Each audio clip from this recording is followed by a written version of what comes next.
When a military organization as secretive and operationally disciplined as Iran's Islamic Revolutionary Guard Corps issues a public warning, analysts do not read it as rhetoric. They read it as doctrine. On April 8, 2026, the very day a two-week ceasefire between Iran and the United States was supposed to take effect, the IRGC published a statement that stopped diplomatic circles cold.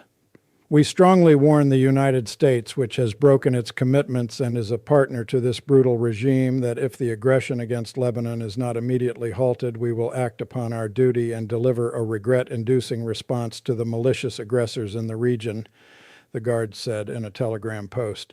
5 words in particular cut through the diplomatic noise: regret-inducing response to aggressors. In the language of the IRGC, that is not bluster. It is a targeting announcement. To understand the weight of that warning, you have to understand both what had just happened and what the IRGC is. The ceasefire had been announced only hours earlier, brokered by Pakistan after more than a month of war that began on February 28, 2026, when the United States and Israel launched Operation Epic Fury against Iranian military and nuclear infrastructure. Iran retaliated with missile and drone barrages across the region, closed the Strait of Hormuz, and the world entered its most acute energy and security crisis since the Cold War.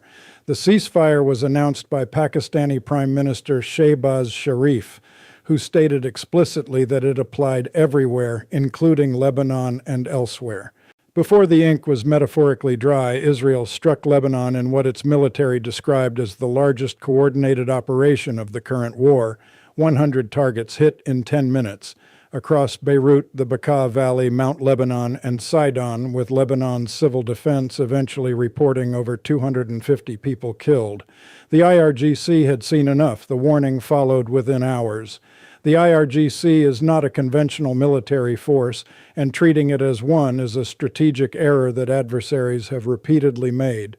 It is simultaneously an ideological vanguard, an intelligence apparatus, a paramilitary force, a terrorist designation entity under U.S. law, and the primary executor of Iran's forward defense doctrine, the strategy of projecting power through proxy networks, asymmetric warfare, and hybrid operations across the Middle East.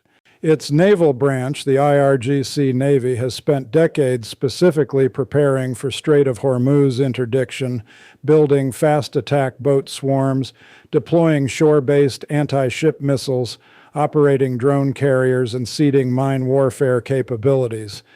Even as the ceasefire was being announced, the IRGC demonstrated it had not stood down.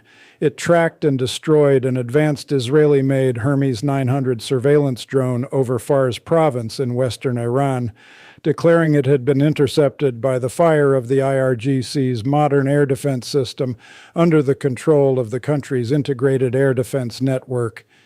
The message embedded in that action was deliberate. Iran's military machine remains active, alert, and capable, ceasefire or not. The immediate trigger for the IRGC warning and for Iran's reclosure of the Strait of Hormuz was Israeli Prime Minister Benjamin Netanyahu's declaration that the ceasefire simply did not cover Lebanon. Netanyahu said Israel would continue to strike Lebanon, asserting that Lebanon was a separate skirmish, a characterization Trump echoed in an interview when asked directly about the Beirut bombardment. But this framing produced an immediate and irreconcilable clash with the ceasefire's architecture as Iran understood it. Iran's Foreign Minister Abbas Araghchi posted a statement that framed the American position as an impossible contradiction. The Iran-U.S. ceasefire terms are clear and explicit. The U.S. must choose ceasefire or continued war via Israel. It cannot have both. Behind this diplomatic exchange is a structural problem that no amount of post hoc clarification can fully resolve. The ceasefire's core terms were contested before it was even 12 hours old. Vice President J.D. Vance, speaking to reporters during a visit to Budapest, acknowledged what he called a legitimate misunderstanding between Washington and Tehran over whether Lebanon was covered.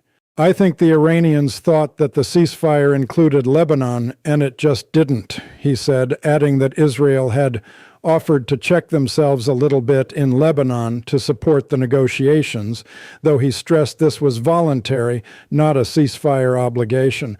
That distinction matters enormously. An Israeli voluntary restraint that can be revoked at any moment is not the same as a binding ceasefire term. And from Tehran's perspective, the gap between those two things is the gap between peace and war. The military implications of the IRGC warning extend well beyond its rhetorical weight. Iran retains a layered response toolkit that it has not fully deployed. Its ballistic missile arsenal, even degraded by the U.S. strikes of Operation Epic Fury, still represents a credible threat across the entire Gulf region. In the hours surrounding the ceasefire announcement, Bahrain, Israel, Kuwait, Saudi Arabia, and the UAE all issued warnings about incoming missiles from Iran. Kuwait reported that 28 Iranian drones damaged 3 power and water desalination plants. Saudi Arabia said it intercepted 9 drones. These were attacks launched while a ceasefire was supposedly in effect. They are a preview of what a resumed campaign could look like, not a maximum Iranian effort, but a calibrated demonstration of enduring reach and will. Hezbollah, Iran's most potent proxy, adds a critical dimension.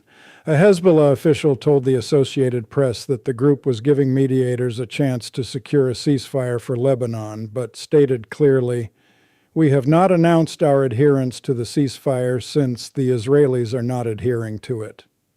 The official added that Hezbollah will not accept for the Israelis to continue behaving as they did before this war with regards to attacks. This is significant.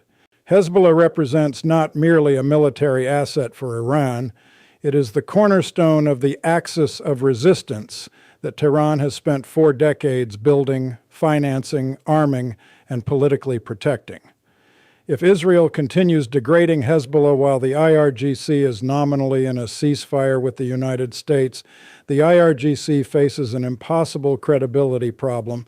Its entire regional doctrine of deterrence rests on the promise that attacking members of the axis of resistance triggers consequences. IRGC General Sayed made that doctrine explicit. Aggression towards Lebanon is aggression towards Iran. That sentence is not rhetoric, it is a statement of strategic equivalence, the formal doctrinal justification for escalation. The diplomatic fallout at the international level reflects how broadly destabilizing this moment has become. French Foreign Minister Jean-Noël Barrot stated that the ceasefire agreed by Iran and the U.S. must also cover military actions in Lebanon, and that France condemned the massive Israeli strikes. Egypt, one of the ceasefire's supporting mediators, accused Israel of a premeditated attempt to undermine the truce. The Arab League's Secretary General accused Israel of persistently seeking to sabotage the deal. The UN Secretary General warned that Israeli military activity in Lebanon poses a grave risk to the ceasefire and to efforts toward a lasting and comprehensive peace in the region. Across the board, the international community is signaling that it regards the Lebanon carve-out as a fatal flaw in the ceasefire's construction, one that Iran can and will exploit to justify any future escalation.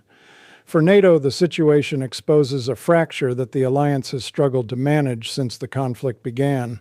Australia's Treasurer, Jim Chalmers, warned that the world remains hostage to the faltering ceasefire, telling journalists the hefty price of the war would continue to be paid by consumers. That framing, hostage, captures the structural bind that energy-dependent democracies now find themselves in. They cannot control Israeli military operations. They cannot fully constrain Iranian retaliation. And their own energy security, economic stability, and public confidence are directly determined by the decisions made in Jerusalem, Tehran, and Washington, none of which are capitals where allied European voices carry decisive weight. The talks set for Islamabad on Saturday represent the narrowest possible diplomatic corridor through which this crisis might pass. If Iran withdraws from negotiations over Lebanon, Vance warned, that would be dumb, but that's their choice, adding that there would be serious consequences for Iran if the deal falls apart. But serious consequences is a phrase that has already been tested. The United States threatened the destruction of Iranian civilization to secure the initial ceasefire. The leverage of escalatory threat diminishes with each successive invocation. The IRGC's warning on April 8th is best understood not as a diplomatic communication, but as a strategic positioning statement ahead of Islamabad. Iran is telling the United States, and through it, Israel, that the price of continued operations in Lebanon is the collapse of the ceasefire, the reclosure of the strait, and an unspecified but regret-inducing military response in the region. The phrase regret-inducing is not accidental. It is engineered to convey maximum threat with minimum specificity, keeping all options open while ensuring the warning is taken seriously. That is the IRGC's signature operational style, deliberate ambiguity deployed as a force multiplier. What April 8, 2026 ultimately reveals is a ceasefire built on a definitional fault line so fundamental that it may not survive the weekend. The United States and Israel constructed a framework in which Lebanon is excluded. Iran constructed a framework in which Lebanon is the core. Those two frameworks cannot coexist. One of them will prevail, and the Strait of Hormuz, the oil markets, the recovery of a battered global economy, and the lives of hundreds of thousands of people across Lebanon, Israel, and the Gulf will be determined by which side blinks, which side escalates, and whether the diplomats in Islamabad can find language precise enough to bridge a gap that military commanders on both sides have already declared unbridgeable. The IRGC has issued its warning. The clock is running.